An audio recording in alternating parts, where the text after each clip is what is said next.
Courtney, and I'm very passionate about helping women with invisible illnesses realize that you can still lead a pretty healthy and active lifestyle. It's just not going to be the one you had envisioned for yourself, but time marches on. You better figure out how you're going to handle this. um, First, an update. I'm sorry I'm so late today. I am moving. Um, excuse me. I keep a place here in Texas, and I've been living about 15 miles from where I'm at now.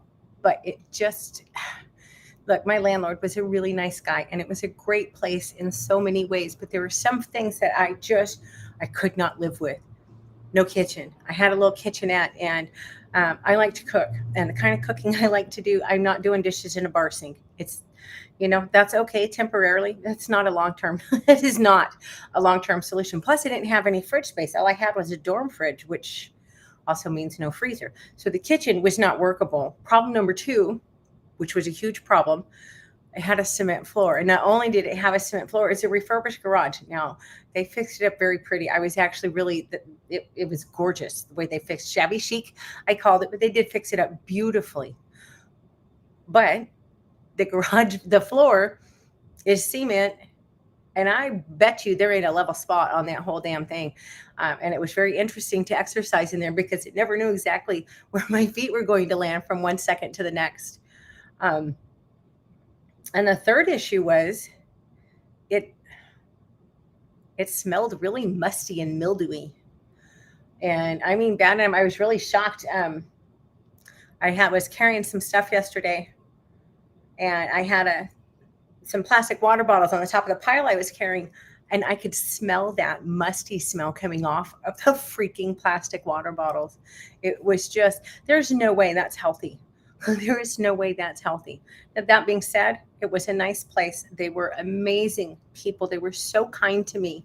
And there's a lot of things I'm going to miss about it. But I'm in my new digs. It's a lot bigger. I think it's hysterical that I'm in a log cabin in Texas. The Alaskan is in a log cabin in Texas, and I'm renting it from a Canadian. Well, she's a naturalized citizen, but she was born Canadian.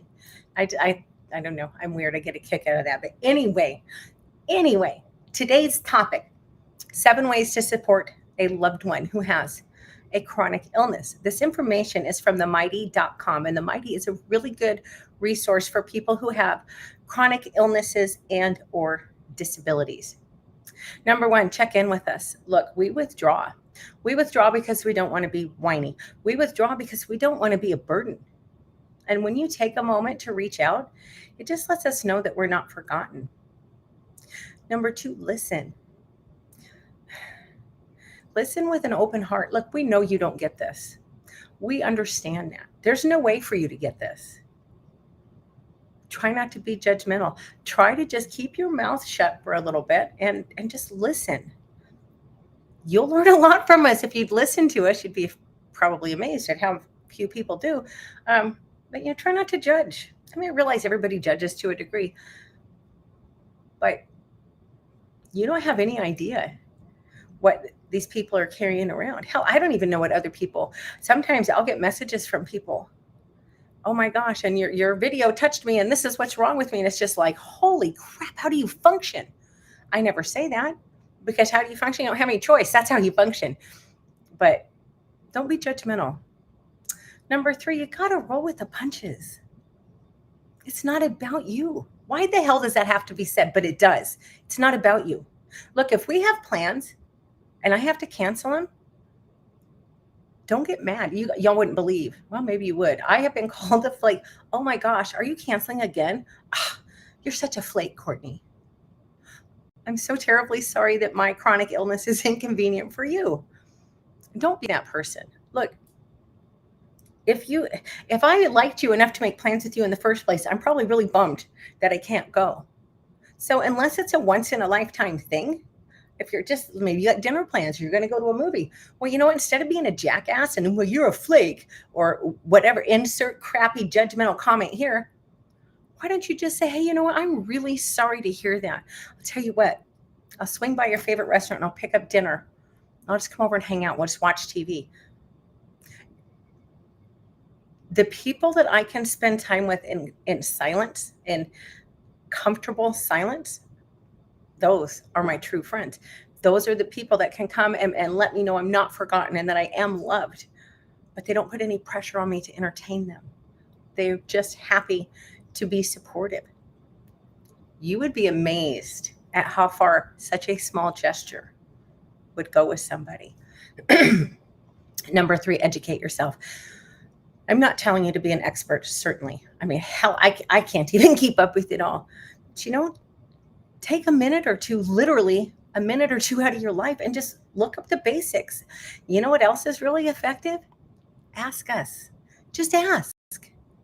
Look, if you ask me about my health issues, I'll probably tell you. And if I don't want to discuss it, I'll tell you, look, that's that aspect of it's really personal. I'm not going to talk about that.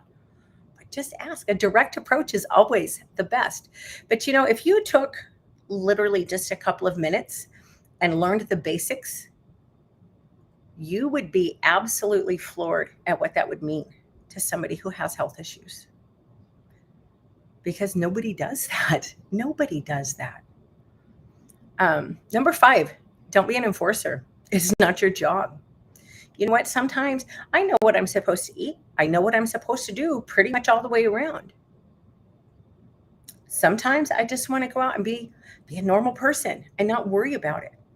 It's not your job to tell me you shouldn't eat that. You shouldn't drink that. I know.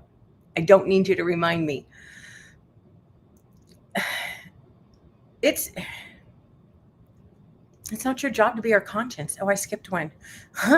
No pity parties. Don't attend the pity party. I can throw one flipping hell of a pity party. And you know what? We're entitled. We're entitled to feel bad about this sometimes. We're entitled to be pissed. We're entitled to grieve. And yeah, we're entitled to feel sorry for ourselves. We just can't live there. And that's why we don't need you to attend the pity party. And I have to tell you, I get, I don't want to say get mad. That's not the right word. I don't freaking pity me. I don't need your damn pity. I don't. And I don't mean that in a callous way, but don't feel sorry for me. I don't feel sorry for myself very often. But when I do, the last thing I need is for you to tell me, oh my gosh, you're right. Your life sucks. I know. I don't need you to remind me. Be encouraging. And if you don't have anything nice to say, you can always just keep your mouth shut. There's that option too. Yeah, I really skipped around here. But finally, number 7, you need to accept us. Well, I guess you don't need to, but if you're not going to accept us, move the hell on, because things have changed and they're probably never going to go back.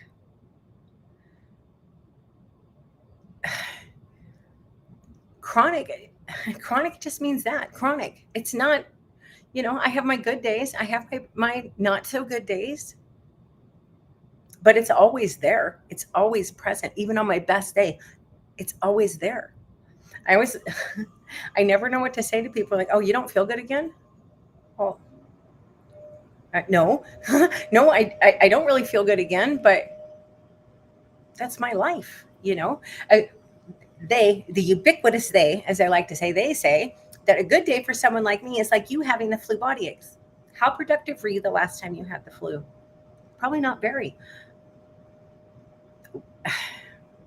I'm getting bogged down here. Just, you have to be accepting. And frankly, if you can't, that's fine too. You're welcome to remove yourself from my life. I don't got time for this shit, y'all. Anyway, side note, I learned a very valuable lesson today. It's a beautiful warm day here in East Texas. And I was going over to my old place to get a load of stuff. And I just had the urge to roll my windows down and feel the wind in my hair. Well, my hair was still damp. And curly hair that gets dried in the wind when you're driving 65, 70 miles an hour.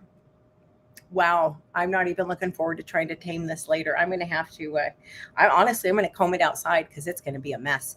Anyway, that's why my hair's up and that's why it looks the way it does. But that's all I have for today. I hope you'll have a great afternoon and evening. And I will be back. Wait, I won't be back. I'll probably be back around the same time Wednesday because I'm driving over to another town to meet 2 of my good friends to have lunch. And I'm going to reiterate again, if you do get the chance to meet your online friends, I highly encourage you to do so. I'm meeting back up with the woman I went and stayed with Friday night and another very dear friend. So, Michelle, if you're seeing this, I cannot wait to see you on Wednesday. And on that note, y'all take care. Bye. Whoops.